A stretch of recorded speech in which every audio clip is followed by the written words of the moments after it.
একদিকে পরিবার আগলে রাখা, অন্যদিকে জীবনের দায় মেটাতে নিরন্তর ছুটে চলা। সবার আগে ঘুম থেকে উঠে সন্তানের স্কুল, পরিবারের কাজ, কর্মসংস্থান সামাল দিয়ে রাতেও তাকে ঘুমাতে যেতে হয় সবার শেষে। পেশাকে সবার স্বীকৃতি বা মূল্যায়ন করলেও পরিবারে কর্মজীবী নারীর অবদানের স্বীকৃতি মেলে খুবই সামান্য। আরো জানাচ্ছেন শরীফ নেই, ক্যামেরায় ছিলেন আব্দুল রাজ্জাক।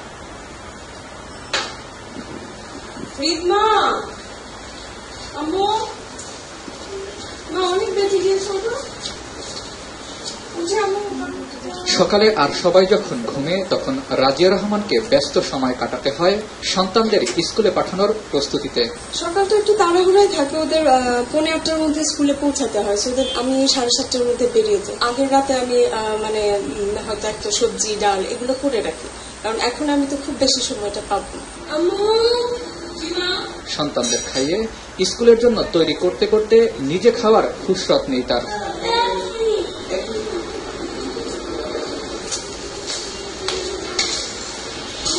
সকালে 2 সন্তানকে স্কুলে পৌঁছে দেওয়াই তার প্রতিদিনের রুটিন।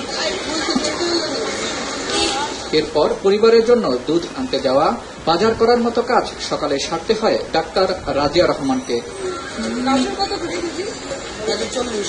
এই কাজ সেরে বাসায় ফিরে অফিসের জন্য প্রস্তুতি। সারাদিনের জন্য ঘর গুছিয়ে মুখে সামান্য কিছু পুরে অফিসে ছুটে চলা। দায়িত্ব পালনের মাঝে যাকে পরিবারের কথা সব সময় মাথায় রাখতে হয়। এর মধ্যে ফোন আসতে পারে, কোনো জরুরি কল থাকতে পারে, সেটা অ্যাটেন্ড করতে হয়।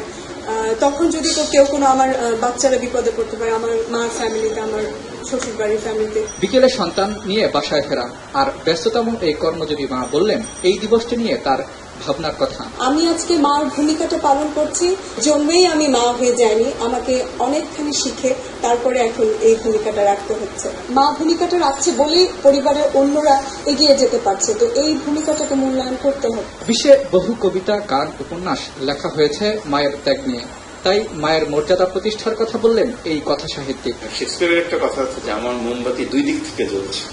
এই যে কর্মজীবী মায়েরা, এরা কিন্তু দ্বিগুণ পরিশ্রম করে। আমাদের সমাজ এগুলি খুব স্বীকৃতি দেয় না, এই যে তাদের দ্বিগুণ পরিশ্রম করা বা জাতীয় অর্থনীতিতে তাদের যে অবদান। 1908 সালে সর্বপ্রথম আমেরিকায় মা দিবস পালিত হয়।